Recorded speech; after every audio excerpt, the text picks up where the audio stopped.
मुंबईची मराठी माणसाची शेवटची अस्मितेची आणि अस्तित्वाची लढाई असं आपण म्हटल्यावर मराठी माणूस कोणत्याही पदावर असो, कोणत्याही परिस्थितीत असो, त्यानं या लढाईमध्ये मुंबई वाचवण्यासाठी उतरायला पाहिजे असं आमच्यासारख्यांचं म्हणणं आहे, ज्याने या मुंबईचे अनेक लढे पाहिले, लढले, संघर्ष केला. हिंदू हृदय सम्राट बाळासाहेब ठाकरे यांच्या नेतृत्वाखाली त्यांना स्वस्थ बसता येणार नाही. मुंबईमध्ये गेल्या काही दिवसापासून काही पोस्टर्स लागले मुंबई वाचवण्यासाठी, मराठी माणसाला आवाहन करणं. त्यात कोणत्याही पक्षाचं नाव नाही. सरकारला भीती वाटली आणि त्याने एका रात्रीत हे सर्व पोस्टर्स काढायला लावले. का तर म्हणे आचारसंहितेचा भंग होतो. आचारसंहिता मराठी माणसाला, आचारसंहिता मराठी माणसाला, आचारसंहिता विरोधी पक्षाला. आणि हे जे सरकारचे लोक आहेत त्यांना काय, निवडणुकाच्या तारखा जाहीर होण्याच्या 10 मिनिटं आधीपर्यंत शासनाचे आदेश निघत होते. निधी संदर्भात नगरविकास खात्याचे आदेश निघत होते. ह्या विकासाच्या घोषणा होत होत्या. आणि मग ते सगळं पूर्ण झाल्यावर निवडणूक आयोग 4 वाजता तारखांची घोषणा करतो. हा आचारसंहितेचा भंग नाही. तुम्ही सरकारला पूर्ण मुभा देत आहे. पैशाचं वाटप प्रचंड होणार. 15 लाखाची मर्यादा आहे. मुंबई म्हणजे अ ब क ड 15 लाख, 13 लाख, 11 लाख आणि 9 लाख असं हे अ ब कड आहे. मुंबई, नागपूर, पुणे वगैरे अमध्ये येतात. त्यांना 15 लाखाची मर्यादा आहे. निवडणूक आयोग खात्रीनं सांगू शकेल का सत्ताधारी पक्ष फक्त 15 लाखावर थांबणार आहे? जो सत्ताधारी पक्ष नगरपालिका, नगरपंचायत निवडणुकीमध्ये 100-100, 150-150 कोटी एका नगरपालिकेत खर्च करतो, तिथे ज्या सत्ताधारी पक्षानं, तिन्ही म्हणतो, नगरसेवक फोडण्यासाठी, विकत घेण्यासाठी 2-2, 5-5 कोटी रुपये खर्च केले, तो 15 लाखावरती खर्च मर्यादा पाळणार आहे का? आणि निवडणूक आयोग त्यासाठी कोणती यंत्रणा राबवणार आहे की मुंबईमध्ये सुद्धा मुंबई मराठी माणसाच्या हातून हिसकावून घेण्यासाठी जो पैशाचा खेळ चालणार आहे तो निवडणूक आयोग उघड्या डोळ्यानं पाहणार आहे? मी जे म्हणतोय, प्रत्येक मराठी माणसाचं हे कर्तव्य आहे की या वेळेला ही लढाई प्रत्येकाची असायला पाहिजे. आणि मला असं वाटतंय की त्या पद्धतीची जागरूकता शिवसेना पक्षप्रमुख उद्धव ठाकरे आणि महाराष्ट्र नवनिर्माण सेनेचे प्रमुख राज ठाकरे हे मराठी माणूस आणि महाराष्ट्रासाठी एकत्र आल्यामुळे ही जागरूकता, एक आत्मविश्वास आणि एक उत्साह लोकांमध्ये निर्माण झाला. आम्ही मुंबईसह 29 महानगरपालिकेच्या लढाईमध्ये उतरायला सज्ज आहोत. भले तुम्ही आमच्यावर पाठीमागून वार करा, पैशाचा खेळ करा, पण आम्ही आमची लढाई लढणार. इतिहासात नोंद राहिली पाहिजे की या महाराष्ट्रातल्या मराठी माणसाचा एक गट मुंबई मराठी माणसापासून तोडण्यासाठी, उद्योगपतींना देण्यासाठी असूसलेला असताना शिवसेना, महाराष्ट्र नवनिर्माण सेनेतले लोक हे मुंबई वाचवायला, मराठी माणसाच्या हातात मुंबई राहण्यासाठी शौर्यानं, धैर्यानं या लढाईमध्ये उतरले होते. ही इतिहासात नोंद राहील. आणि त्यानंतरच लोकांना कळेल गद्दार कोण या महाराष्ट्राचे आणि खुद्दार कोण. पण सर, तुमची अधिकृत युतीची घोषणा अजून झालेली नाही, जागा वाटपाची झाली, ते झालेलं आहे का किंवा ते कधी होऊ शकतं? तुम्ही महायुतीला हा प्रश्न विचारता का? ते जे काय महायुती नावाचा त्रांगडा आहे, हां, आम्ही एकत्र येणार, एकत्र लढणार, त्यांना प्रश्न विचारता का? नाही ना. पण ठाकरे बंधूंना हा प्रश्न का विचारता? आम्ही बघू ना. मी ज्या ती तुमच्यासमोर बोलतो आहे की माननीय राज ठाकरे आणि माननीय उद्धव ठाकरे एकत्र निवडणुका लढत आहेत. हां, महायुतीच्या लोकांना दिल्लीत जाऊन अमित शहाच्या पायावर डोकं ठेवावं लागलं की आमची युती करा, आमची युती करा, बाबा लगीन, बाबा लगीन. बरं का, तसं आहे ते. नाही रावसाहेब, तुम्हाला हा प्रश्न विचारणं यासाठी स्वाभाविक आहे कारण सत्तेमध्ये महायुती एकत्र आहे. असं पहिल्यांदाच होतं आहे की एका निवडणुकीत ठाकरे बंधू एकत्र दिसणार का? कारण कौटुंबिक मनोमिलन झालं आहे, पण राजकीय युती होणार का आणि त्याची अधिकृत घोषणा कधी होईल आणि या युतीमध्ये काँग्रेस असेल का? हे सगळे प्रश्न आहेत. एक लक्षात घे, या क्षणी माननीय उद्धव ठाकरे आणि राज ठाकरे हे एकत्र आलेले आहेत. मुंबई महानगरपालिका, ठाणे, कल्याण डोंबिवली, मीरा भाईंदर, पुणे आणि नाशिक या प्रमुख महानगरपालिकांमध्ये आम्ही एकत्र लढतो आहोत. बाकी इतर महानगरपालिकेमध्ये स्थानिक पातळीवरती जे दोन्ही पक्षाचे कार्यकर्ते आहेत ते निर्णय घेतील. पण ही लढाई 29 महानगरपालिकांपेक्षा ही लढाई मुंबईची आहे. संयुक्त महाराष्ट्राच्या लढ्यामध्ये मुख्य लढाई मुंबईची होती. बाकी इतर प्रांत आले, विदर्भ आला, मराठवाडा आला, पण मुंबई ही महाराष्ट्रात राहावी यासाठी संयुक्त महाराष्ट्राचा लढा 1956 साली सुरू झाला आणि 106 लोकांनी त्याच्यामध्ये बलिदान दिलं.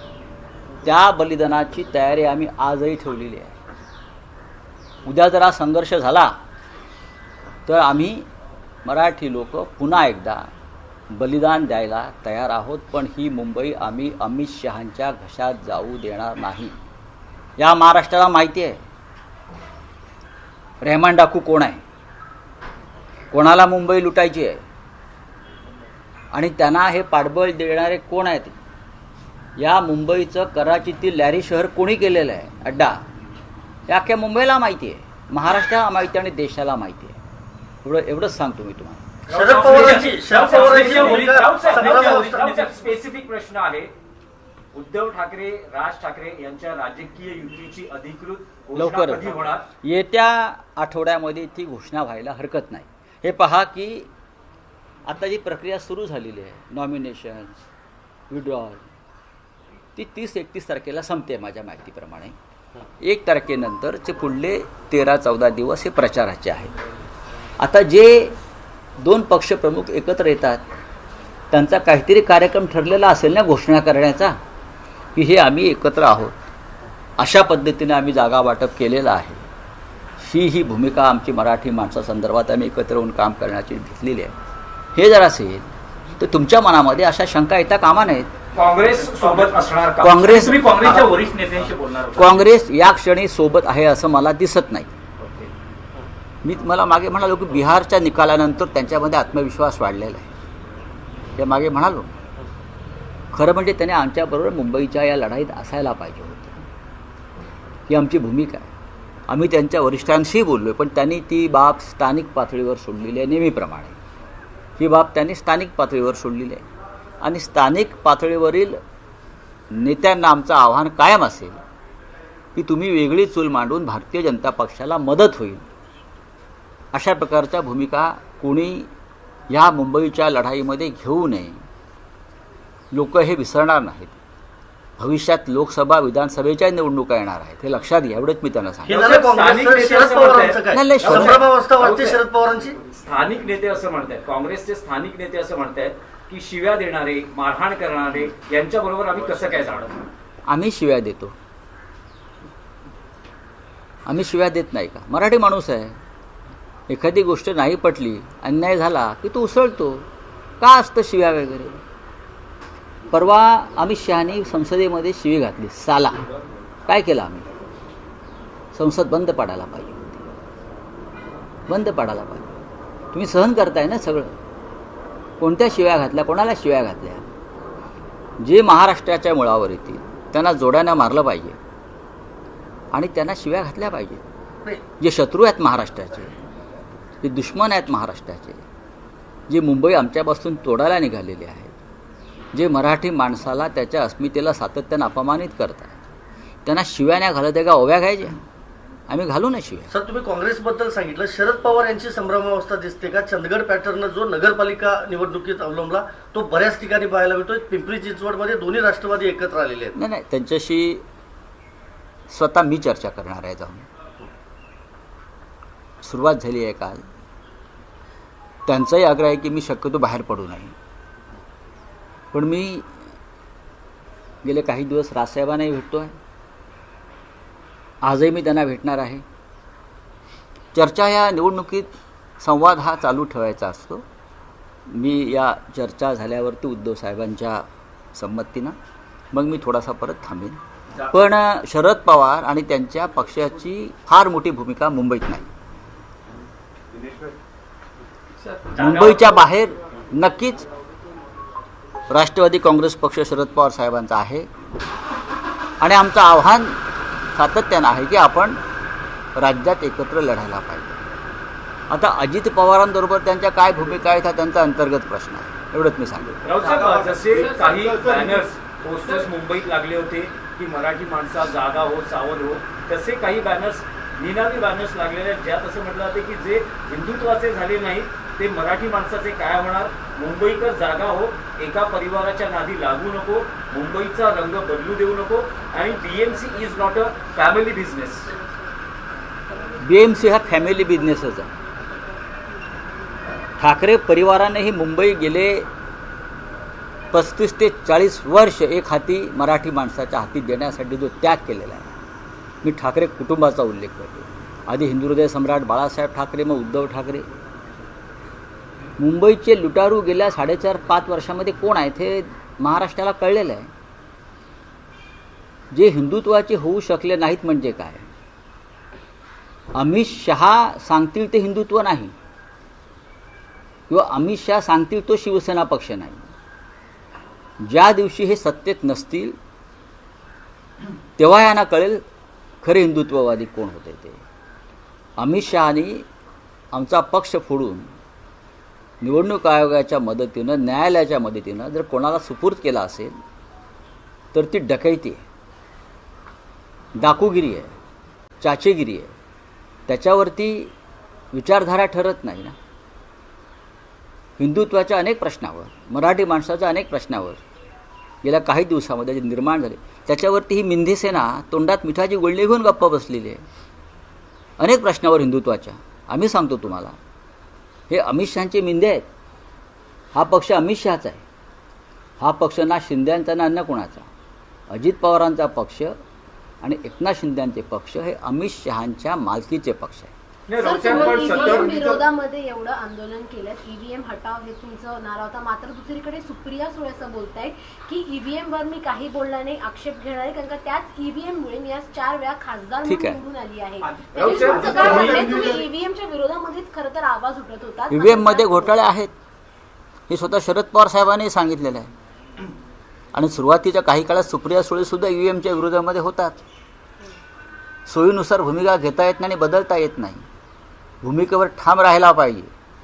ईव्हीएममध्ये घोटाळा आहे. राहुल गांधींनी ते सिद्ध केलेलं आहे. आम्ही सगळ्यांनी ते सिद्ध केलेलं आहे. अशा वेळेला लोकांच्या मनात संभ्रम निर्माण होईल आणि संघर्ष आणि लढाईची धार कमी होईल. अशा भूमिका घेऊ नयेत बरं का. सत्य आम्हालाही माहिती आहे.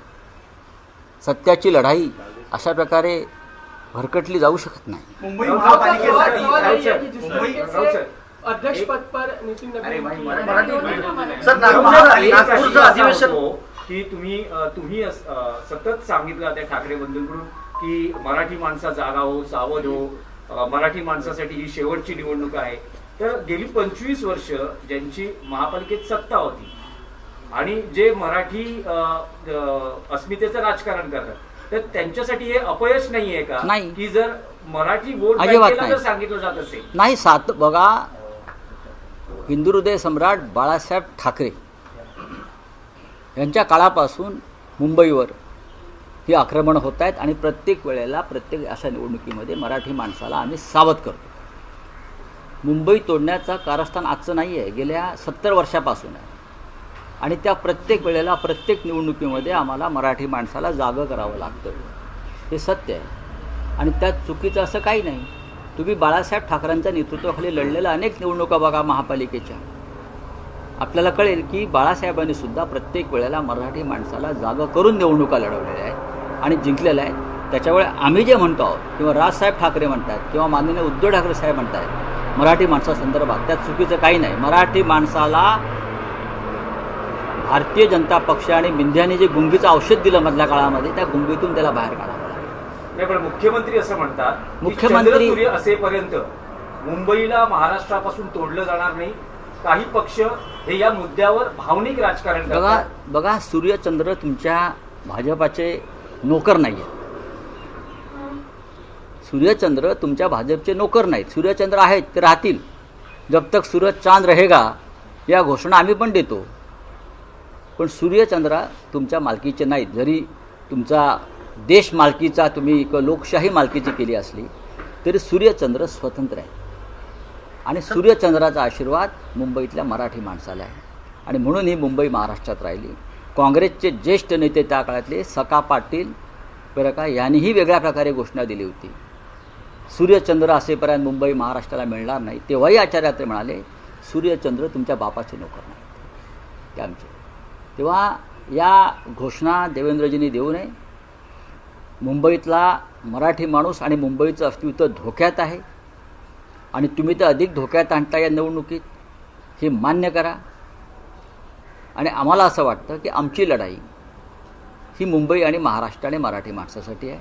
त्याच्यामध्ये कोणी खो घालण्याचा प्रयत्न आज करा. आज शिवसेनेचा मेळावा आहे. आदित्य ठाकरे संबोधित करणार आहेत. महत्वाच्या पत्रकार परिषदा आदित्य ठाकरे घेतात. एक नवं नेतृत्व उदयाला येते. चांगली गोष्ट आहे, स्वागत आहे. मुंबईची जबाबदारी खास करून त्यांच्याकडे दिली बघा जाते. त्याच्यावरती माननीय उद्धव ठाकरे साहेब बोलतील. आज आदित्यजींचा एक मेळावा आहे आणि तो महानगरपालिका निवडणुकीसंदर्भात मार्गदर्शनपर मेळावा आहे. तरुणांची एक भूमिका आहे या निवडणुकीमध्ये आणि त्यांचं नेतृत्व आदित्य ठाकरे करतायत, त्यांचं आम्ही स्वागत करतो. राज्य चला. सरकारचं अधिवेशन चला, बोले, हिंदी में राज्य क्या? सरकारचं नागपूरमध्ये अधिवेशन पार पडलं. विरोधक कुठेही आक्रमक नव्हते. आपने